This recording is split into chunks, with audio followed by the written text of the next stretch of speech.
உலக அளவில் மோடியின் மானத்தை வாங்கிய அண்ணாமலை என்ற தலைப்பில் இந்த காணொளியை காண்கிறோம். உலக அளவில் மோடியின் மானத்தை வாங்கிய அண்ணாமலை என்ற தலைப்பில் இந்த காணொளியை காண்கிறோம். கடந்த 2 நாட்களாக அண்ணாமலைக்கும் உதயநிதிக்கும் வார்த்தை போர் முற்றியுள்ளது. அண்ணாமலை அவர்கள் உதயநிதியை பார்த்து, எதிர்க்கட்சியாக இருக்கும் பொழுது கோபேக் மோடி என்று சொல்வார்கள், தைரியம் இருந்தால் ஆளுங்கட்சியாக இருக்கும் பொழுது கெட் அவுட் மோடி என்று சொல்ல தயாரா என்று சவால் விட்டார். மேலும் துணை முதல்வரையும் முதலமைச்சரையும் வாடா போடா என்று ஒருமையில் ஒரு பொதுக்கூட்டத்தில் உரையாற்றினார்.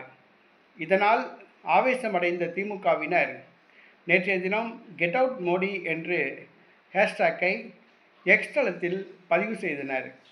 இது உலக அளவில் ட்ரெண்டிங் ஆனது.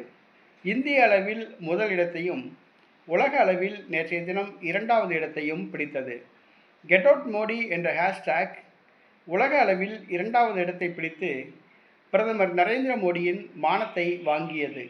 ஆம், சும்மா இருந்த சங்கை ஊதி கெடுத்தது போன்று அண்ணாமலையால் நேற்று வெட்கி தலைகுனிந்தார் நரேந்திர மோடி. இது பாஜகவினர் மத்தியில் அண்ணாமலை மேல் அதிருப்தியை ஏற்படுத்தியுள்ளது.